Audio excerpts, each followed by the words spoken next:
अर्थसंसार प्रस्तुत गर्दछ कानुनका कुरा with Alan Ghimire.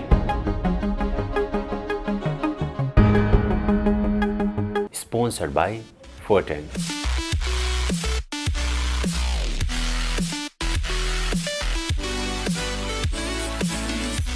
Banking partner मध्ये सबैभन्दा बेस्ट एनआईसी एसियाको बचत खाता यो हो सर्वश्रेष्ठ, यो हो सर्वश्रेष्ठ। Sponsored by Marina Impex. Designing your dreams since 1983. Marina Impex. Supported by O2 studio. उत्कृष्ट रेकर्डिङको लागि O2 स्टुडियो कपुधारा काठमाडौँ। सम्पर्क 98 62 25 58। Supported by share hub. Educational partner imperial education network.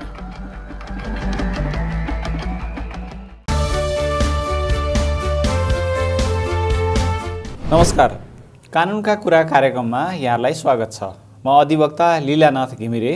अर्थसंसार.com ले उत्पादन गर्ने यो कार्यक्रम अर्थसंसारको आफ्नै युट्युब च्यानलमा प्रसारण हुन्छ। यो कार्यक्रममा हामी यहाँहरूले हाम्रो विभिन्न सामाजिक सञ्जालहरू मार्फत राख्नुभएका कानुन सम्बन्धी जिज्ञासा र यहाँलाई परेको कानुनी समस्याको समाधान गर्ने प्रयास गर्नेछौँ। लागौँ यो साताभरि यहाँले राख्नुभएका जिज्ञासाहरूतर्फ। एकजनाले सोध्नु भएको छ, आजीवन कैद भनेको बाँचिन्जेल हो कि 25 वर्ष हो भनेर सोध्नु भएको छ। सामान्यतया आजीवन भन्नासाथ जीवनभर भन्ने जस्तो बुझिन्छ, तर कानुनमा चाहिँ मुलुकी अपराध संहिताको चाहिँ दफा 42 ले चाहिँ जन्म कैदको गणना कसरी गर्ने भनेर उल्लेख गरेको छ। त्यसमा चाहिँ केही अवस्था बाहेक, केही अवस्था म तपाईलाई फेरि बताउँछु, केही अवस्था बाहेक जन्म कैदको सजाय गणना गर्दा 25 वर्ष कैद सजाय हुने गरी गणना गर्नुपर्छ भनेर व्यवस्था गरेको छ।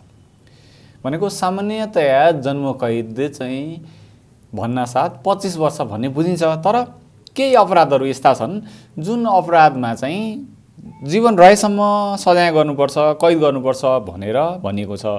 त्यसमा चाहिँ जन्म कैद हुने भनेर यस संहिता जुन यो मुलुकी अपराध संहितामा अन्यत्र 25 वर्ष मात्रै हुने भनेर उल्लेख भए तापनि केही कसुरहरूमा चाहिँ त्यो कसुरदार चाहिँ जीवित रहेसम्म कैद गर्नुपर्छ भनिएको छ। जस्तो त्यसमा चाहिँ क्रूर यातना दिए वा निर्ममतापूर्वक ज्यान मारेको भनेको कसैलाई तडपाई हैन यातना दिएर चाहिँ निर्ममतापूर्वक पाया नगरिकन ज्यान मारेको अवस्था रहेछ भने चाहिँ, र प्लेन हाइज्याक गरेको जस्तो वायुयान अपहरण गरी वा वायुयान विस्फोट गरी ज्यान मारेको हैन, कहीँ चाहिँ अपहरण गरिन्छ। जस्तो नेपालबाट चाहिँ इन्डियन एयरलाइन्सको जहाज चाहिँ वहाँ कान्दाहारमा अपहरण गरेर कान्दाहार पुर्याइएको थियो हैन। त्यसो गरी कसैले ज्यान मार्यो भनेदेखि, र अपहरण गरी वा शरीर बन्धकले ज्यान मारेको, अपहरण गरेको अवस्थामा वा उसलाई बन्धक बनाएर राखिएको अवस्थामा हत्या गरियो भनेदेखि, र अर्को सार्वजनिक रूपमा उपभोग हुने पेय वा खाद्य पदार्थमा विष हाली ज्यान मारेको भनेको जस्तो कुनै हामी पेय पदार्थहरू किनेर खान्छौँ, त्यसमा विष हालेको रहेछ र त्यसको कारणले हत्या भयो। अथवा हामी खानेपानी सार्वजनिक खानेपानी ट्याङ्कीहरूमा कसैले विष हालेर कसैलाई मार्यो भनेदेखि चाहिँ उसलाई उसको जीवन रहेसम्म चाहिँ कैद सजाय गर्नुपर्छ भन्ने व्यवस्था छ। त्यस्तै कुनै जाति वा सम्प्रदायको अस्तित्व नै विनाश गर्ने गरी जाति हत्या, जेनोसाइड गरेको वा गर्ने उद्देश्यले कसुर गरेको भनेको एउटा जाति सम्प्रदाय नै विलुप हुने गयो। जस्तो हाम्रो यो के अरे जेठामामा भन्ने थिए हैन, एकजना त्यो कुसुन्डा जातिको एकजना मात्रै सदस्य, त्यस्तै विभिन्न थोरै सीमित सङ्ख्यामा रहेका उहाँहरूको त्यो उसलाई मारेपछि त्यो समुदाय त्यो जाति नै निर्मूल भयो। त्यस्तो अपराध गरेको अवस्थामा र जबरजस्ती करणी गरी ज्यान मारेको, करणी पनि गर्यो र हत्या पनि गर्यो भने यति अवस्थामा चाहिँ 25 वर्ष मात्रै होइन, आजीवन कारावास भनेर 25 वर्ष भए तापनि उसको चाहिँ जीवन रहेसम्म सजाय गर्नुपर्छ, कैद गर्नुपर्छ भनेर व्यवस्था छ। अर्को छ बहुविवाहको मुद्दा फिर्ता हुन्छ कि हुँदैन भनेर सोध्नु भएको छ। अब धेरैलाई जिज्ञासा लाग्छ, किनभने पहिला चाहिँ जेठी श्रीमतीले रिस उठेर उजुरी गरिहाल्छन्, गरेपछि अनि अब मैले उजुरी गरेर श्रीमानलाई सजाय दिलाएपछि ऊ जेल जान्छ, मलाई पनि बिहान बेलुका हातमुख जोड्नलाई समस्या हुनसक्छ भनेर पछाडि चाहिँ मुद्दा फिर्ता लिन चाहनेहरू धेरै हुन्छन्। तर यो सरकारवादी फौजदारी मुद्दा हो, अर्थात् यसले समाजमा असर गर्ने हुनाले यसलाई चाहिँ प्रहरीले अनुसन्धान तहकिकात गरेर सरकारी वकिल कार्यालय मार्फत चाहिँ जिल्ला अदालतमा मुद्दा दर्ता गर्छ। यस्तो मुद्दाहरू चाहिँ फिर्ता हुँदैन। यस्तो मुद्दा कुनै पनि अपराध जुन चाहिँ सरकारवादी हुन्छ त्यस्तो मुद्दाहरू अदालतमा चलिरहेको अवस्थामा फिर्ता लिनको लागि सरकारले डिसिजन गर्नुपर्छ र सरकारले डिसिजन गरेर अदालतसँग अनुमति पनि लिनुपर्छ। अदालतले अनुमति नदिकन यस्तो मुद्दा फिर्ता हुँदैन। अब यो बहुविवाहको मुद्दा त झन् त्यति सजिलो फिर्ता हुने कुरै भएन, किनभने कसैले बहुविवाह गरेको आधारमा मुद्दा चलिरहेको अवस्थामा सरकारले नै त्यो मुद्दा फिर्ता लिने गरी डिसिजन गर्ला भनेर सोच्नै सकिँदैन।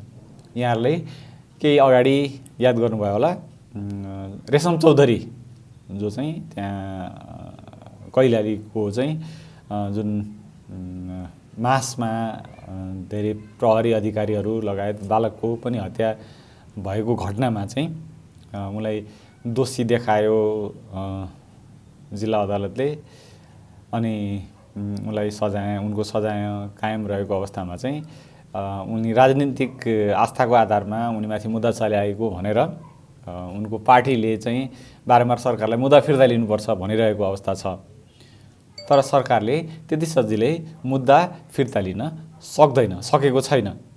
सक्ने भए त उसले अहिले भर्खरै चाहिँ मुलुकी अपराध संहितामा चाहिँ फिर्ता लिन सक्ने भनेर एउटा अध्यादेश ल्याउने प्रयास सरकारले गरेको छ र त्यो चाहिँ अध्यादेश सिफारिस गरेर राष्ट्रपतिबाट चाहिँ जारी गर्नलाई पठाएको छ। राष्ट्रपतिले जारी गरिदिएको अवस्था छैन। त्यस हुनाले त्यति सजिलै सरकारवादी मुद्दाहरू चाहिँ फिर्ता हुन सक्दैनन्, फिर्ता लिन मिल्दैन। अर्को छ, हेलो सर, कति वर्ष जेल भयो भने धरौटीमा निकाल्न सकिन्छ भनेर सोध्नु भएको छ।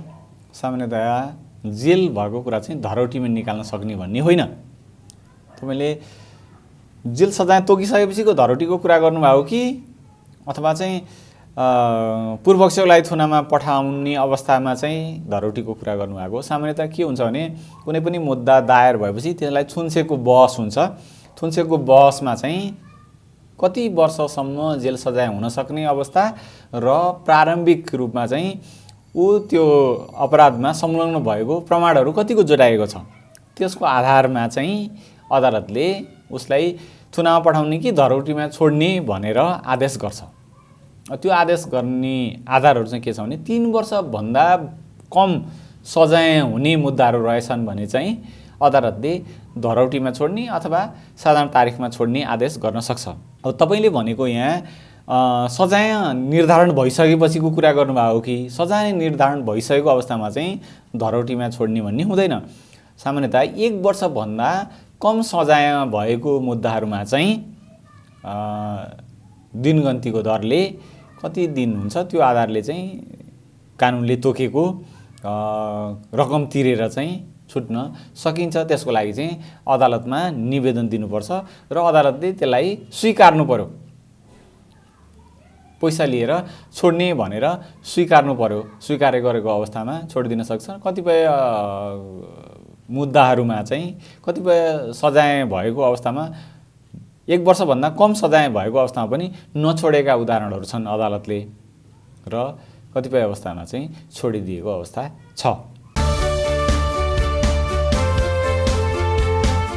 अर्को प्रश्न अङ्ग्रेजीमा सोध्नुभएको छ, can an women marry freely with any boy after divorce भनेर। डिभोर्स गरेपछि एउटा महिलाले आफू खुसी चाहिँ कुनै केटासँग विवाह गर्न सक्छन् भनेर सोध्नु भएको छ। किन नसक्नु? डिभोर्स भनेको जीवन सकिनु हो र? डिभोर्स भनेको पहिलोको विवाहको अन्त्य हो र अर्को विवाहको सुरुवात पनि हुनसक्छ त्यसलाई। त्यस हुनाले जोसुकै महिलाले सम्बन्ध विच्छेद गरिसकेपछि अथवा अंश लिएर छुट्टै बसेको अवस्थामा निर्धक्कसँग दोस्रो विवाह गर्न सक्छन्। कानुनले दोस्रो विवाहको अधिकार दिएको छ। अर्को छ सर, जेठी श्रीमतीले अंश र डिभोर्सको मुद्दा हालिसकेको तर फैसला नभइकन विवाह गर्न मिल्छ सर भनेर भन्नुभएको छ। मिल्दैन। मुद्दा हाल्दैमा त्यो सम्बन्ध टुङ्गिँदैन। मुद्दा चाहिँ मिलापत्रमा टुङ्गिन सक्छ, अदालतले मागेको अनुसार फैसला नदिन सक्छ।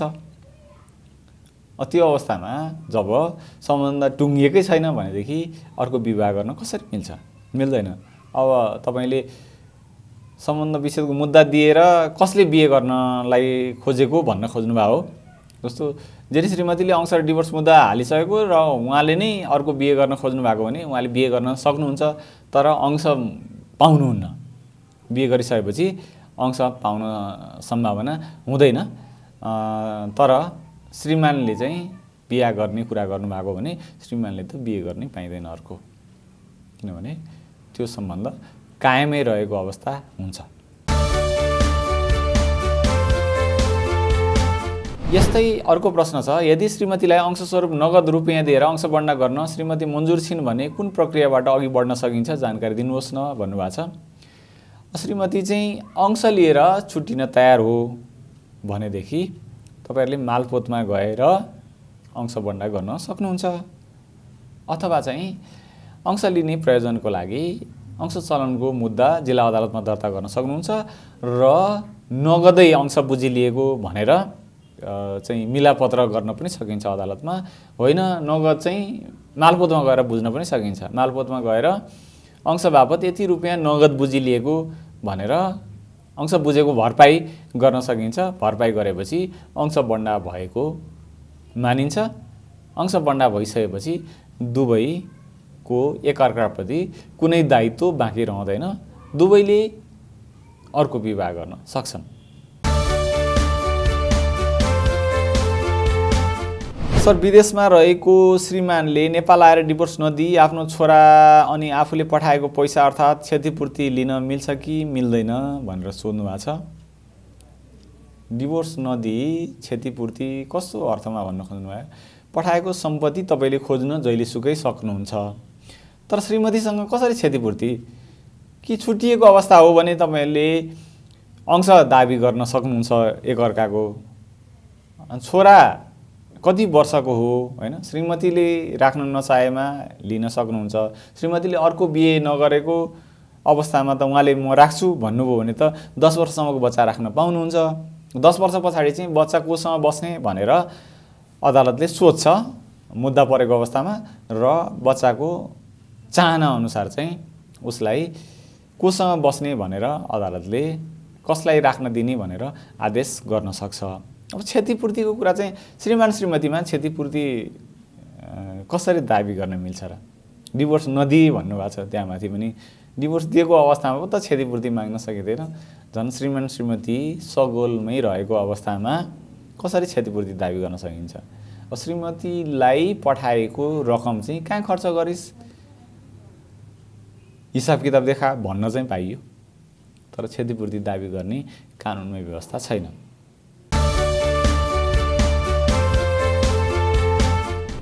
मानव छुट्याएर बसेर 14 वर्ष पुग्यो कि अब मैले अर्को बिहे गर्न मिल्छ सर? मेरो डिभोर्स पनि भएको छैन भन्नुभएको छ। छुट्टिएर बस्दैमा अर्को विवाह गर्न पाइँदैन। कानुनी रूपमा अंश बन्डा गर्नु पर्यो।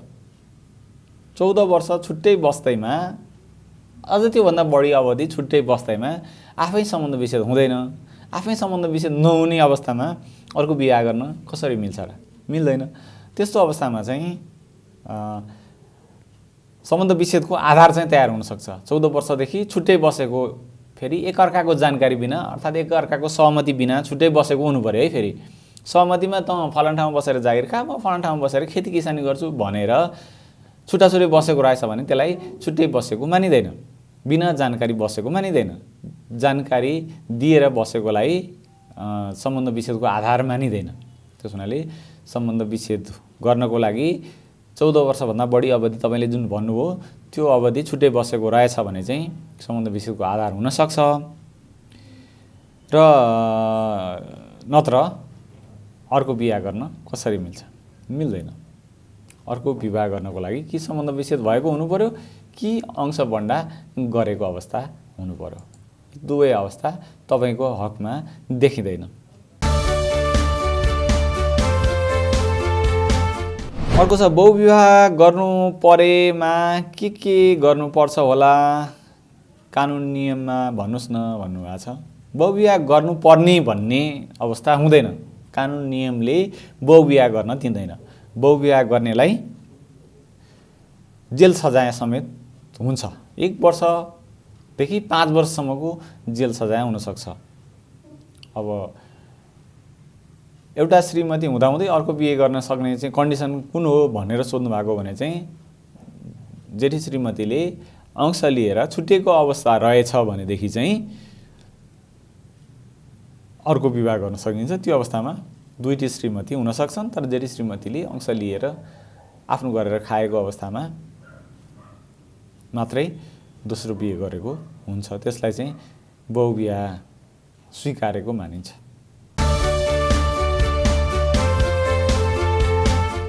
दुईजनाको सल्लाहमा विवाह गर्दा के कस्तो कानुन छ होला सर भन्नुभएको छ।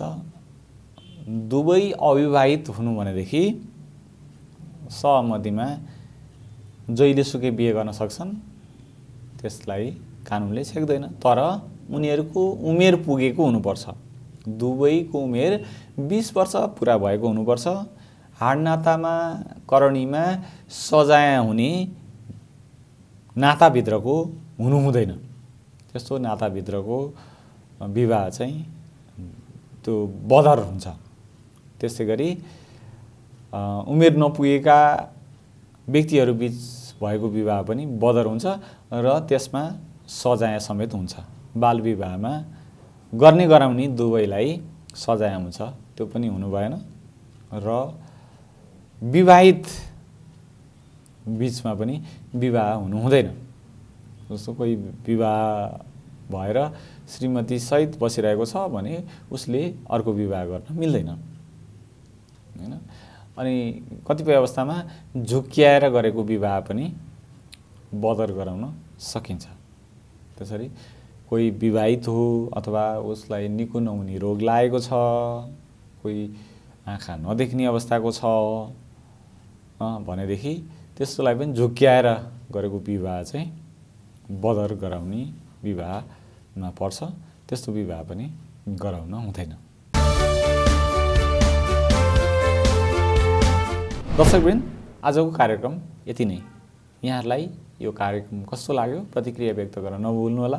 यहाँहरूको पनि कानुन सम्बन्धी जिज्ञासाहरू छन्, यहाँहरूलाई कानुन सम्बन्धी समस्या परेको छ भने हामीलाई यही भिडियोको तल कमेन्टमा लेख्न नभुल्नुहोला। हामी अर्को कार्यक्रममा यहाँहरूको जिज्ञासाको समाधान गर्ने प्रयास गर्नेछौँ। आजलाई क्यामेरामा सुजी बज्राचार्यको साथ मलाई पनि बिदा दिनुहोस्। धन्यवाद। अर्थसंसार प्रस्तुत गर्दछ कानुनका कुरा with Alan Ghimire.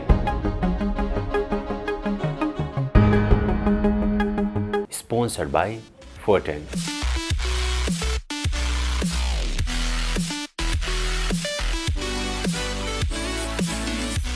Banking partner. मध्ये सबैभन्दा बेस्ट एनआईसी एसियाको बचत खाता। यो हो सर्वश्रेष्ठ, यो हो सर्वश्रेष्ठ। Sponsored by Marina Inplex. Designing your dreams since 1983. Marina Impex. Supported by O2 Studio. उत्कृष्ट रेकर्डिङको लागि O2 स्टुडियो कपुधारा काठमाडौँ। सम्पर्क 98 62 62 2558। Supported by Share Hub. Educational partner, Emperor Education Network.